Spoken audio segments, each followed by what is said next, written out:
Krishna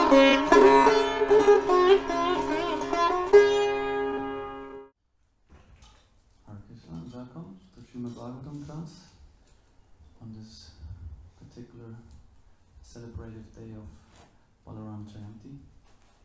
So we're going to continue with one verse from the Bhagavatam, and then from there also going to some Balaram Katha. Om Namo Bhagavate Vasudevaya. Om Namo Bhagavate Vasudevaya. Om Namo Bhagavate Vasudevaya. Om Namo Bhagavate Vasudevaya. Om Namo Bhagavate Vasudevaya. Om Namo Bhagavate Vasudevaya.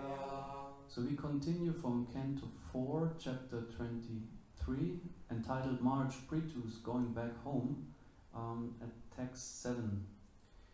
Titikshur Yatava Danta Urtvarita Chitanila Ariradhayishu Krishnam Acharat Tapa Uttamam Titikshur Yata Bhagdanta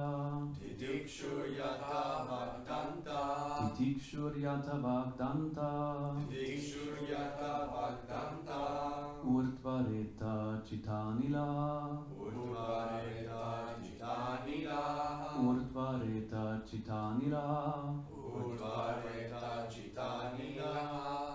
Ariradhayishu Krishnam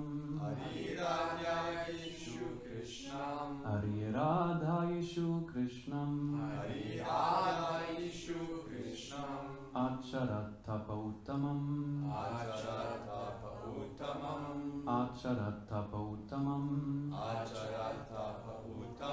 Titikshur Yata Bhagdanta Urtvareta Chitanila Ariradhayishu Krishnam Acharat Tapa Uttamam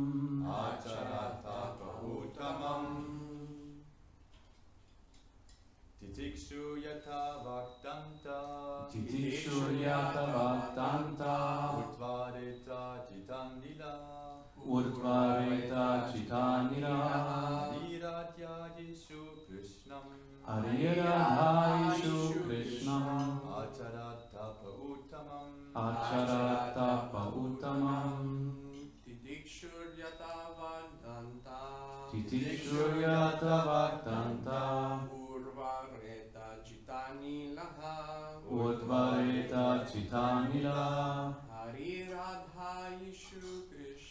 Ariradhayishu Krishnam Acharat Tapa Uttamam. Vaishnavis? Titikshur Yata Bhagdanta Urtvareta Chitanila Ariradhayishu Krishnam Acharat Tapa Uttamam. Titikshur Yata Bhagdanta Urtvareta Chitanila Ariradhayishu Krishnam Acharat Tapa Uttamam. Titikshur tolerating. Yata controlling. Vak words. Dantaha controlling the senses. Urtvaretaha without discharge of semen. Jita anilaha controlling the life air. Ariradhayishu, Ariradhayishu, simply desiring simply desiring Krishnam, Krishnam, Lord Krishna, Lord Krishna, Acharat, Acharat, practice, practice, Tapaha, Tapaha, austerities, austerities, Uttamam, Uttamam, the best. the best. Translation and purport by His Divine Grace, Srila Prabhupada Ki Jai. Jai.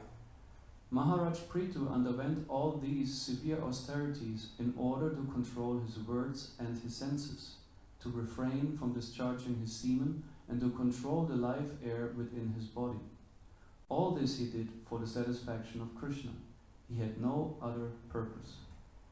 Purport. In Kali Yuga the following is recommended. Hare Nama, Hare Nama, Hare Nama eva kevalam, Kalo naste vanaste vanasti katiranyata. In order to be recognized by Krishna, the Supreme Personality of Godhead, one should chant the holy name of the Lord continuously, 24 hours a day. Unfortunately, persons who cannot accept this formula prefer to execute some type of pseudo-meditation without accepting the other processes of austerity. The fact is, however, that one must accept either the severe method of austerity described above to become purified, or take to the process of devotional service recommended for pleasing the Supreme Lord Krishna. The person who is Krishna conscious is most intelligent, because in Kali Yuga it is not at all possible to undergo such severe austerities. We need only follow great personalities like Lord Chaitanya Mahaprabhu. In his Shikshastaka, Lord Chaitanya Mahaprabhu wrote, Param Vichayate Shri Krishna Sankirtanam. All glories to the holy names of Lord Krishna, which from the very beginning purify the heart and immediately liberate one. Bhava Mahadavagni Nivarpanam. If the real purpose of all yoga is to please Lord Krishna, then this simple bhakti yoga system recommended for this age is sufficient. It is necessary, however, to engage constantly in the service of the Lord.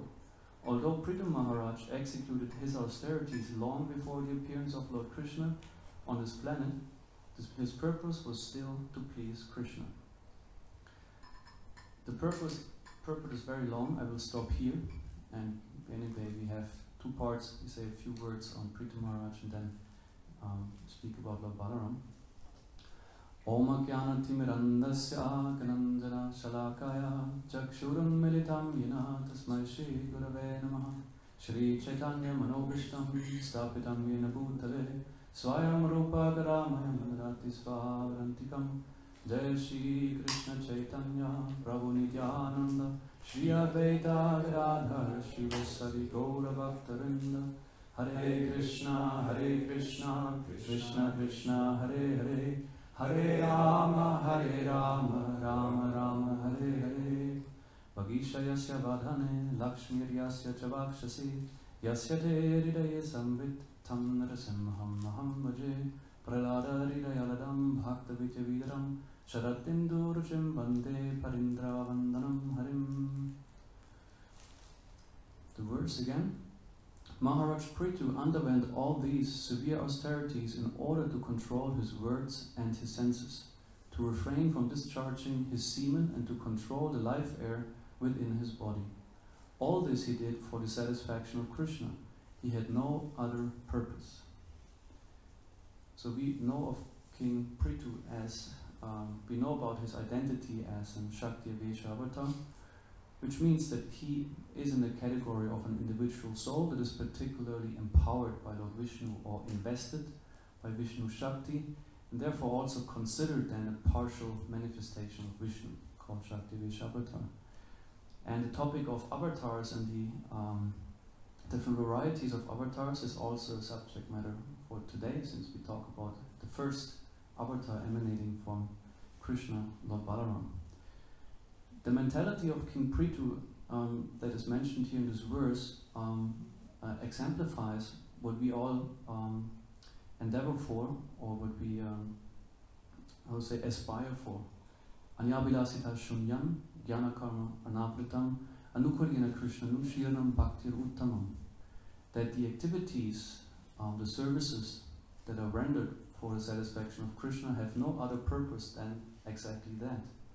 That anukulyena, with the idea to please Krishna, all these activities are being performed. The verse speaks of certain austerities King Prithu performs, which are rather not, the primary type of austerity that is recommended in this age. Of course, it's part of it, but Srila Prabhupada opens the purport with the main austerity actually that is meant for this age. That is the continuous chanting of Krishna's name. And it is an austerity, as you can see when you try to each day chant the minimum number of rounds that we vow, or like at least attempt to chant. And since the mind has so many other interests or purposes that might distract him from this particular purpose, ideally we wake up in the morning and think, okay, Krishna, how can I please you? Let me perform my practice, my sadhana, do all the services, and only that it is sufficient. That if this would be my only drive in life, that would be ideal. If my only motivation is, okay, Krishna, how may you be pleased? So that's the aspiration of a devotee, that he comes to that platform of having no other purpose than to serve Krishna. And if this intention is there, if the mind is gradually convinced that this is the supreme and only purpose one should have, then the mind also will aim for it. Our mind is a subtle entity, it has different layers, it has like its dynamics. Also in the material platform we know of conscious mind, subconscious mind, unconscious mind. Also in the Ayurveda Shastras, I think there's some distinction and descriptions about the different layers of the mind. And it is a science actually to properly understand and transform the mind. It's not done superficially like by, simply willpower.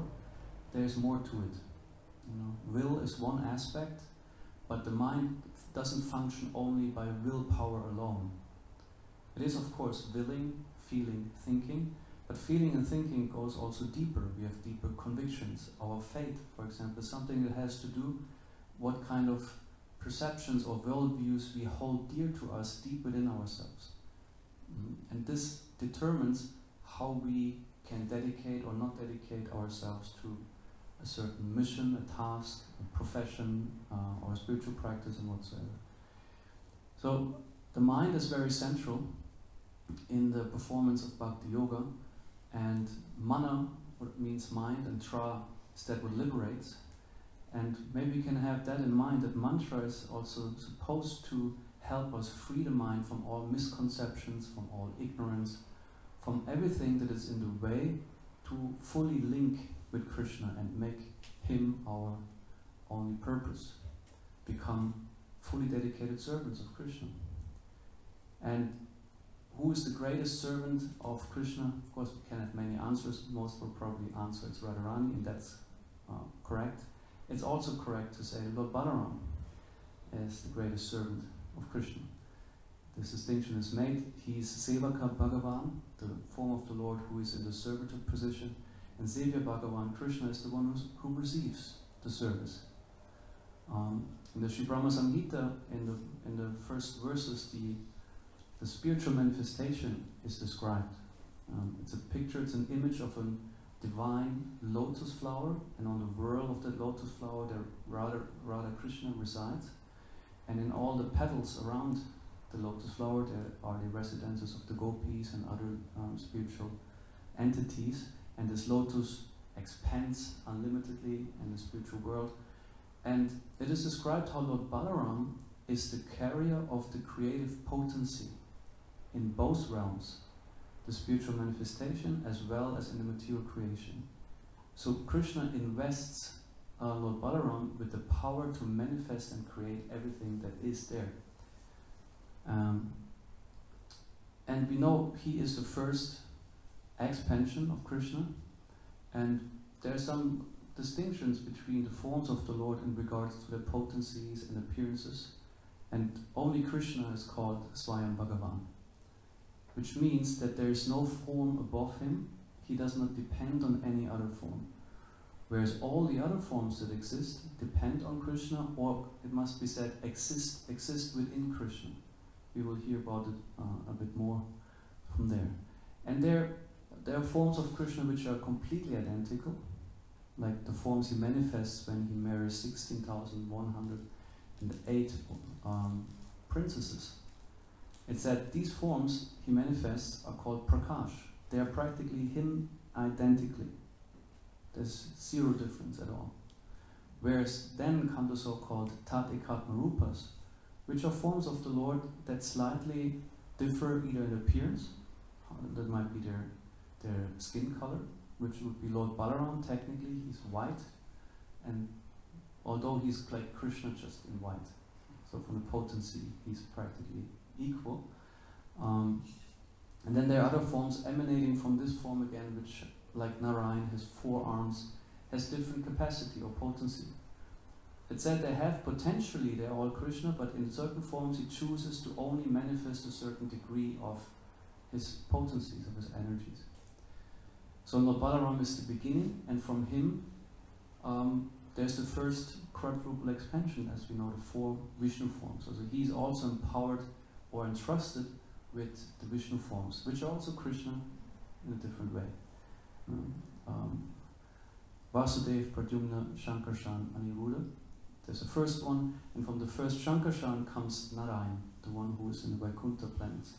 And from there again a second Chaturvyuha is being manifested, and from this Shankarshan the Mahavishnu is being manifested, that manifests the spiritual world, who is empowered with a creative potency to manifest the material world, and that's his service. He has like an immense service. Balaram creates and maintains and facilitates practically everything, and Balaram also means one person who possesses immense strength or potency, but it also means who likes to show his immense strength and potency. Today we also will hear about the Dvivida gorilla, which was one personality that Balaram had a fight with. It's a very interesting story. And I find it a very fascinating aspect of Krishna, that he is unlimited and never diminishing whatever he does, whatever he manifests. And the Sri Upanishad opens with an invocation, which is very known. Those who know it can tune into the chanting.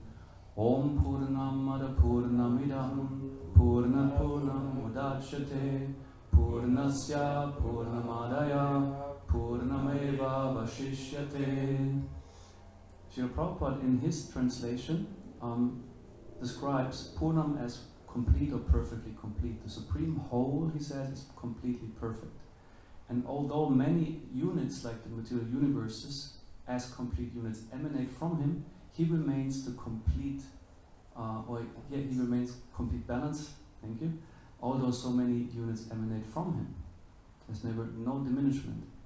And that's amazing.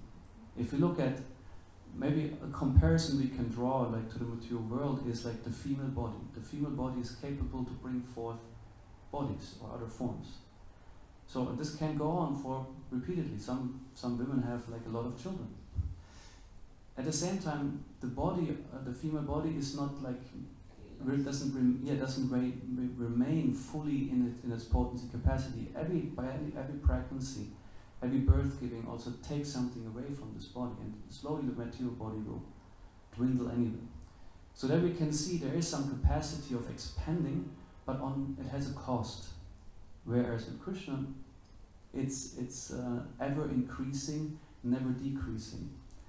And there's a translation of this very invocation from Baladev Vidyabhushana. As a side note, the invocation is actually not an original part of the Sri Upanishad. It has been added.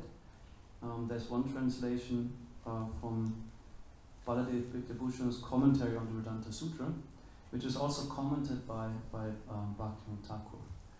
And I read the translation of Baladev Vidyabhushana. It's Upanishadic language, so it's a bit different. The unmanifest Brahman is perfect. The manifested Brahman is perfect. from the unmanifest Brahman appears the manifest Brahman as various avatars. When the manifested forms emerge from the unmanifest Brahman remains. So here instead Purnam is rather used instead of complete and perfect, it says manifest, unmanifest.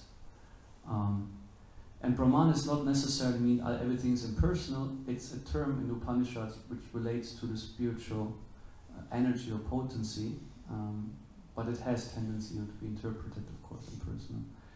And Bhaktivinoda Thakur writes, the perfect avatari and the perfect avatar are complete, endowed with all energies. From the perfect avatari appears the perfect avatars for the purpose of spreading the pastimes of the Lord. When the perfect avatari accepts a perfect form from accomplishing certain pastimes, he is still present, but in a covered form. In no circumstances is there a diminution of the perfection of the Supreme Lord. So he says here, even in the avatar, like that expands from Krishna, Krishna is still there in a covered form. He appears differently to the outside. So also Balaram, Krishna, Balaram, we perceive them as two, because they are also, of course, two. But Balaram exists within Krishna. Everything exists within Krishna, and also Krishna is present in Balaram. So these are his expansions that are not completely separate. We have our philosophy, everything is one and different at the same time with the Lord. And so this is one consideration I find very interesting to have this in mind, how Krishna can unlimitedly expand, as Balaram also does. He's the source at the end of all avatars.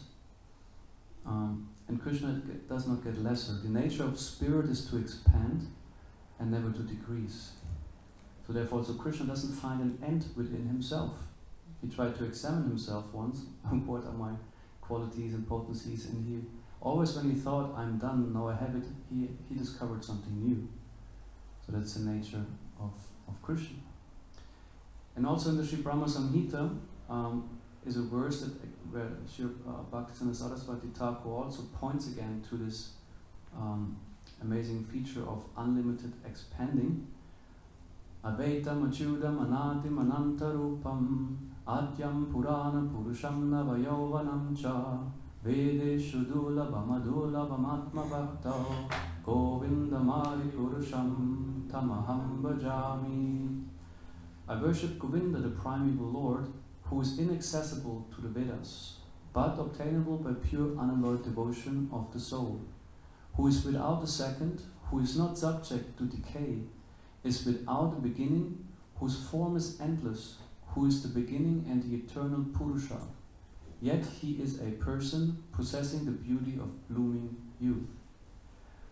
And in the purport, Srila Bhaktisiddhanta Saraswati Thakur writes, Achyuta means that though myriads of avatars emanate from him as subjective portions, and millions of jivas are separated as separated spiritual particles, still he remains intact as the undivided whole of fullest perfection.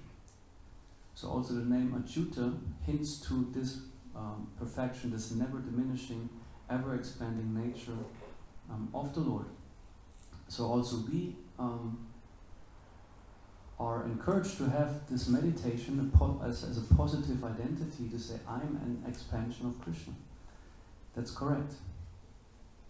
Of his Tatashta Shakti. Of course, we're not an expansion of Krishna in a sense like Balaram or some Vishnu Tattva. It's a different category, but it's correct to say we are an expansion. Because it's the example is given as the sun emanates sun rays, sun particles from itself. So the Paramatma, the super soul, emanates living entities. There are two sources that give information where jivas can emanate from. In the Krishna book and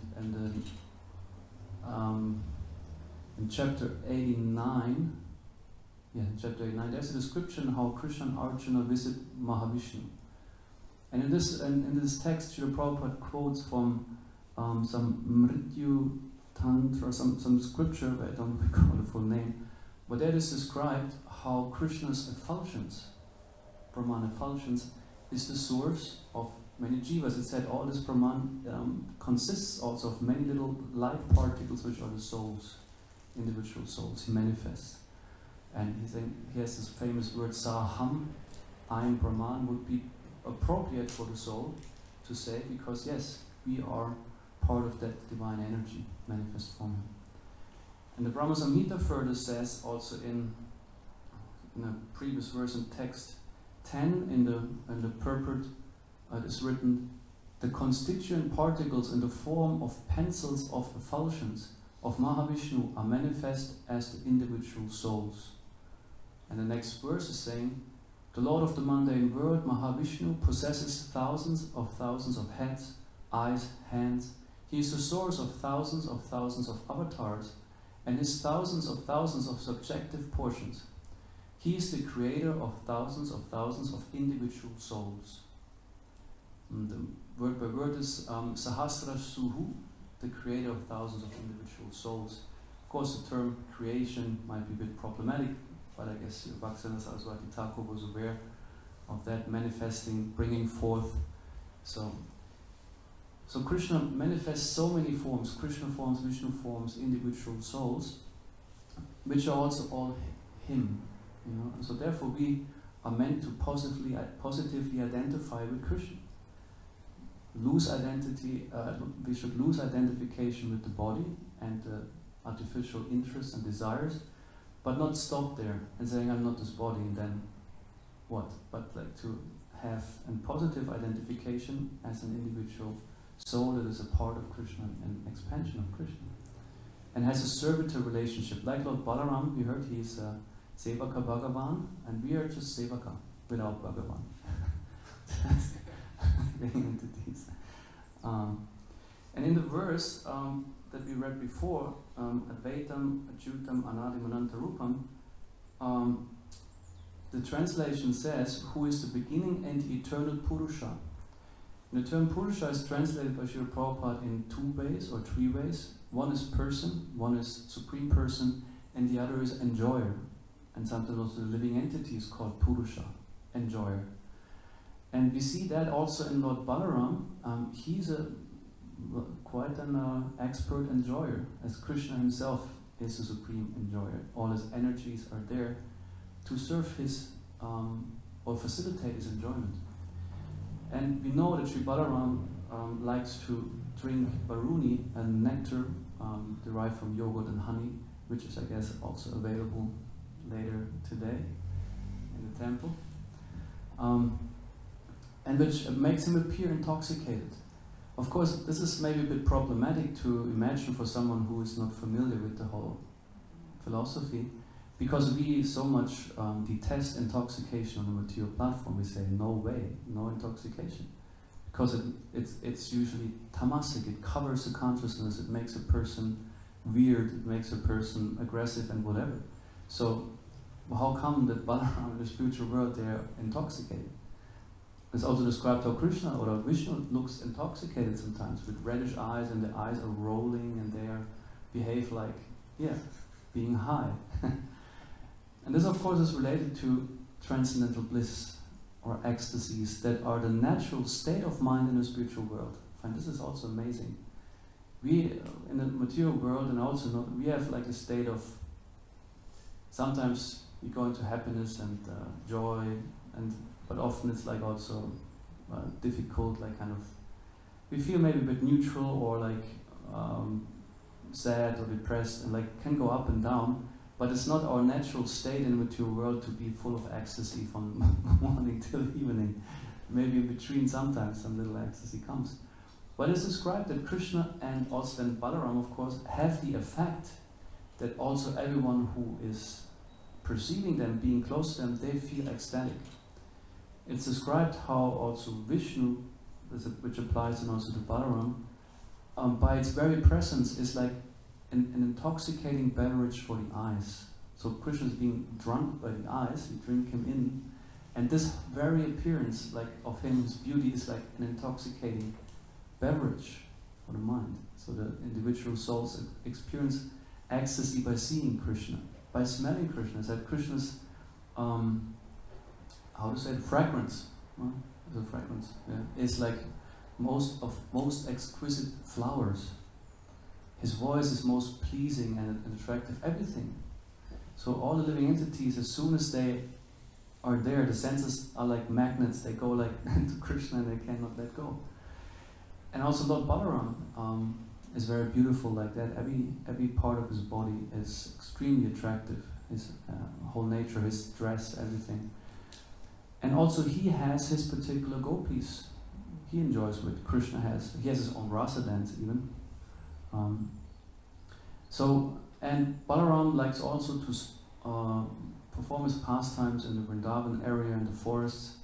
And as we know, at the same time there are some demons around who like to disturb the sceneries and like to interfere.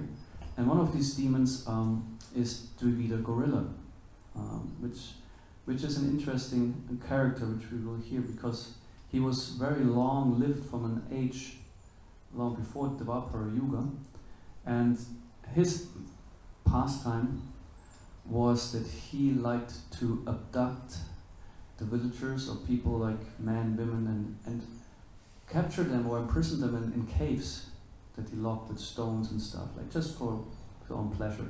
It's described like to certain insects who do that with other insects. They capture them sometimes in little holes and block the holes, and then that's that.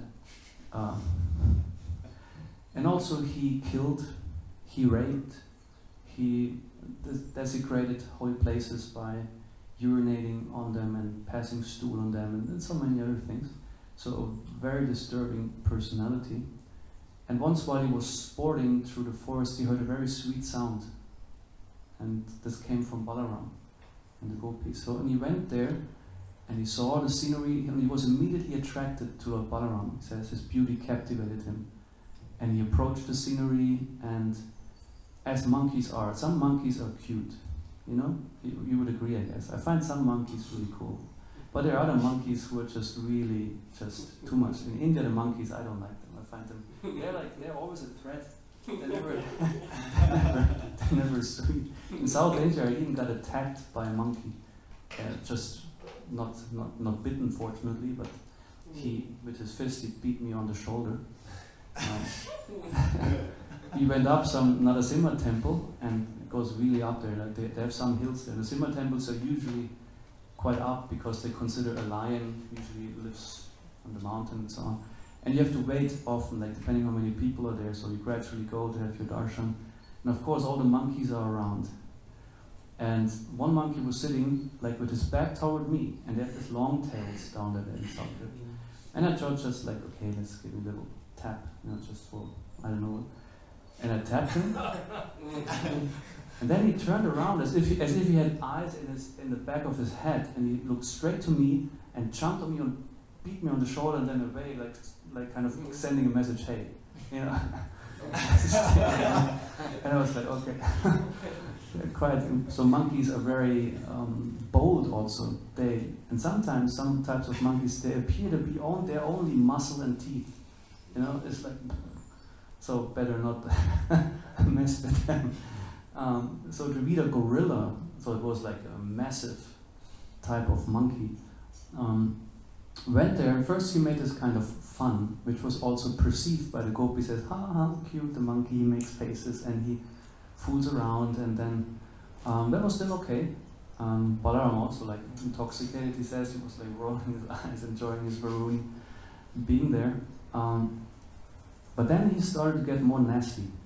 He revealed his parts, you know, and showed his butt, and then started to urinate also there and doing all kinds of things. And then also getting closer, like ripping away clothes from the gopis, but also Balaram's dresses. He got more and more daring. Jagannath Baladev Subhadra Devi. So this then was not okay anymore, and Balaram like threw a stone at him, but the gorilla was very agile and he deflected the stone, and then stole also the pot, the earthen pot with the Varuni from Balaram, and drank it himself and got drunk. So like then you have an intoxicated monkey who is going to make a scene there. And he noticed, okay, Balaram is ready for a fight now, because Balaram got angry. And Dravida was faster. He was very strong. He could just uproot a tree, and with the tree try to hit Balaram. But Balaram used his club and just deflected the attack and hit Dravida gorilla a few times on the head, which usually is enough for demons to die. But Dravida was surviving, and he was bleeding. And it's even described, it beautified him like a volcano who pulls out the, how it's called in English, the lava. Lava. It's also lava, yeah. Erupts lava. And then they had warmed up, and then started to fight. And Dravida was using always a tree. So and Balaram started to smash it, or continued to smash the tree with his club. And it went so far, it went on and on and on till the forest was gone. There was no more forest. And all the trees were used up in the fight. And then Dravida gorilla had to take 2 stones, 2 rocks, and threw them at Balaram, and he with his mace always smashed them. And also Srila Prabhupada remarks, see, everything is originating in the spiritual world, all kinds of sports. So baseball is coming actually from his pastime, because he was always hitting the rocks with the club. And then at some point, these things exhausted, and there was fist fight. And you can see that often, like in the pastimes, it always starts with certain weapons, and then they exhaust their weapons until they get really close with fists, or like physically also very close. So then Balaram started to hit him on the collarbone, like this part here, and I said this one blow made the heart of Dravida gorilla explode, and he left his body. So a demon never leaves his body painless, obviously. I mean, you see the pastimes of Krishna kills demon, they go in a very intense and cruel way. They never just like pass away and like sleep and go over to the other side. It's like quite intense. And the question arises, since the identity of Dravida gorilla is that he was actually, at the time of Lord Ram, he was a minister of Sugriva's. So he belonged to the Ram Leela actually in Treta Yuga. And there's a question, how come he's still around, first of all? And second, why is he inimical toward Balaram? And the story is explained like that he helped in a significant way to conquer Lanka, to conquer Ravan. And Lord Ram blessed him with a long life, so he could stay around for yugas, even, which is a very long time. But he had one issue. He did not go well along with Lakshman, or he did not respect Lakshman sufficiently, which is no one else than Lord Balaram, this time as the younger brother. And this offense made him inclined to bad association. He was actually good friend with Narakasura, or Baumasura, which is the demon who captured the 16,100 princesses, and Krishna killed this demon. And usually the demons are allies, and they feel loyal to each other and think, okay, now Krishna killed this demon, I got to avenge him. So they seek out a fight with Krishna. So this was his motivation to, first of all, disturb the scenery in Vrindavan, also Krishna. But then he met his old opponent, perhaps to say, Balaram, this time not in the form of Lakshman, but then Balaram was there. And in this way he got finally purified. He could again have a fight this time, but he had to leave his body. So that's the story behind that. And we know that demons represent the bad qualities conditioned souls can adopt, and which are in the way to attain the very goal that we talked before of unalloyed devotion to Krishna, and that we can become free from this material bondage. And there are different, Bhaktivinoda Thakur has written many texts which reveal what kind of demon represents what kind of qualities. Like the Keshi demon, the horse, is like pride, Putana, the false guru, or the cart demon, I forgot his name now, he is like lethargy, becoming a object which has no life in itself, and so on and so on. So we have many demons, and as they are being killed, this was my contemplation, and they put up a fight. Usually, they not go away just like this. And we can also see that if you want to, we practice overcoming this kind of anartha, this kind of quality. They not just go say, okay, you don't want me, okay, I go. You know? They just persist, and they're really ingrained. And sometimes it feels like we grown together with them. You sometimes have this feeling it's like something that kind of gets burned in there. Like you feel like, oh my God, will I ever get rid of that, and how? And it takes often a painful process, like a surgery. You know, a knife, even if it's used for surgery, if it's a good purpose, it will hurt. No, there's no cut that doesn't hurt. Of course, if it's meant for surgery, then it's a good kind of cut, but it hurts. So, also purification and of character or personality goes along usually with some pain. It will not be painless. For example, the pride. You know, the Keshi demon had to suffer in a way that Krishna smashed out all his teeth, like the horse, you know, and made his arm stuck in his throat. And then the arm is that Krishna's skin, Krishna's body feels to the gopis like the moon at night in Vrindavan, cool and very, very pleasant. And for the Keshi demon, it was like hot iron in his throat. And he painfully passed away by passing stool and urine and like giving up his body. So pride, you know that, I know that, is something, if it's like to be kind of transformed or purified, it hurts. It's not easy. Someone in various ways might show you that you're not as great as you think you are. And then it's like, the pride kind of hurts. And like until we make a conscious choice to accept the beneficial humiliation, so to speak, by, for example, admitting mistakes, by admitting own limitations, or by acknowledging others are better or greater in this and this or that than I am. And this way, it's a bitter medicine, but it works gradually to come to a point of at least modesty. Humility is, I think, another level, true humility. And this is with other qualities. It's also like that. So usually we don't get over them easily. We got to invest some work. And Krishna sometimes may give some, provide some situations that can purify you, but it doesn't feel pleasant necessarily. So maybe we can take this away, but that at the end, for everything, there is like a good purpose. Krishna has in mind, I do this to you because I want you to advance spiritually. I don't do this to you because I hate you, or, like this. So also Lord Balaram killed many demons. For example, the ass demons in the Vrindavan forest who took all the fruits for themselves, and they represent the hard ass-like working mentality, fruitive mentality, hard work for little enjoyment, and he smashes that also in various ways.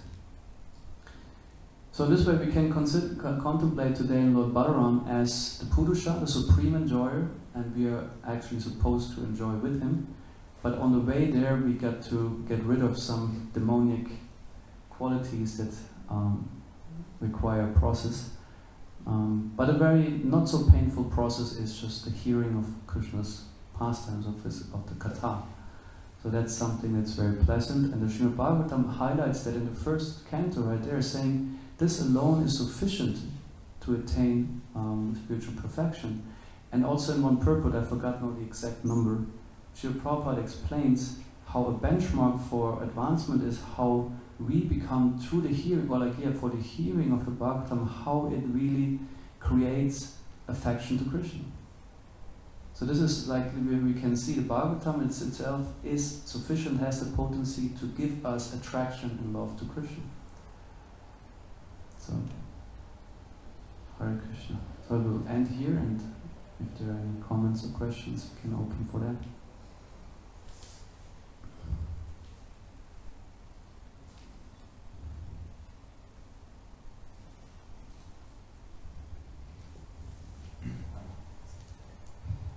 You mentioned the demon Odinoka Suda working as an ass very hard, so I can identify somehow. But then, how can this be engaged in like Krishna consciousness? Because we should also endeavor very hard. Yes. In mission, in service. So where's the difference? Yeah. Okay. Thank you for the question. There you already have that. If of course, if the work is aimed at pleasing and serving Krishna, then it's not anymore the ass-like mentality, like for fruitive activity. You know, it's not anymore aiming at I work hard so that I get simply enjoyment. So that's the problem there. The motive behind it, what I try to aim for with it. But of course, like Srila Prabhupada encouraged it in so many ways. It's clear all our energy, our efforts, if you can employ them in a direct service to Krishna, then it's a very different thing. Then it's the actual purpose. We give that what we have to where it belongs. Krishna equips us with certain abilities, and if we use it in a service, then we are completely in tune with what we're supposed to do. And then this quality of being hardworking serves you immensely. You know, there's no disadvantage at all. You know, since you completely engage your nature in the service of Krishna, that is what's wanted. Actually, if you do that, you're exemplary. Is that answering your question?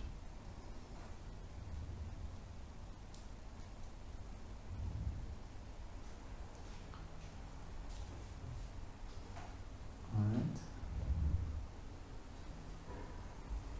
I guess there comes a comment in the question.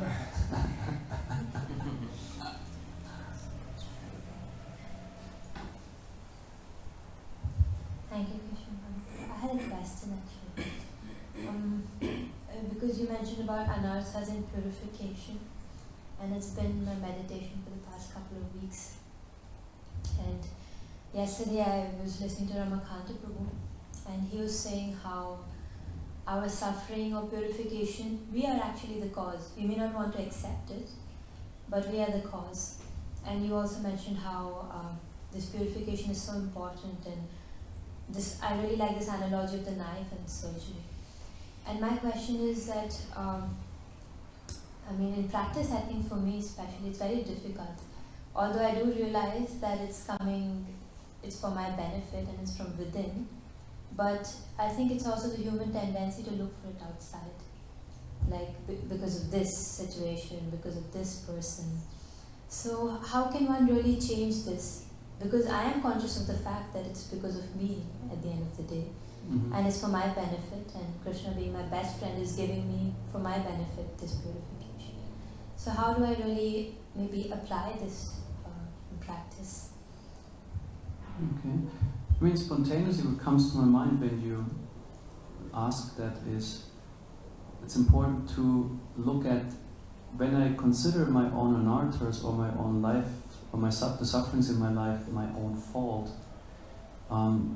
do I go into some kind of guilt, strong guilt feelings, or do I go into some kind of self-blame, or perhaps victim mentality? That would be not very productive, but it might happen. So then we can't really deal with it productively.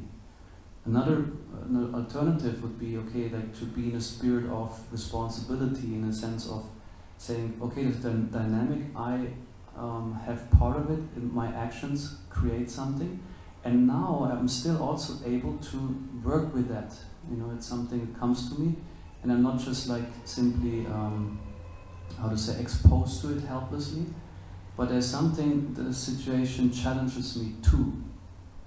And to ask into the pain, perhaps, okay, what is the challenge, what I'm supposed to master here, or what kind of responses do I have, what I'm supposed to learn. And I think then we are on a track of productive dealing with it or learning from it.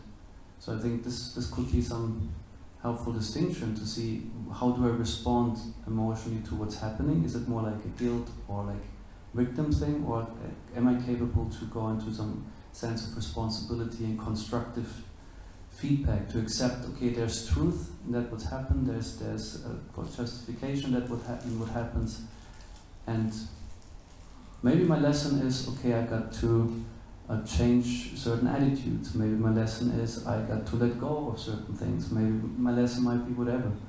So can be figured out if also there's a prayer, please Krishna give me the intelligence to see and understand what I'm supposed to learn right now. That's some thoughts that are, is this helpful?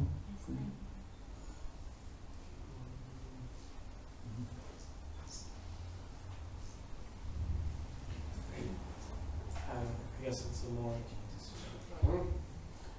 I guess I had like a little question, comment. I have heard this story many times, but I've heard a few versions of it, so I don't know. Maybe you guys have heard it and you can elaborate. But Prabhupada was once asked, and I guess someone was trying to sort of stump him. And he was asked, can Lord Krishna, being all-powerful, can he create a stone so heavy that only he, even he couldn't lift it?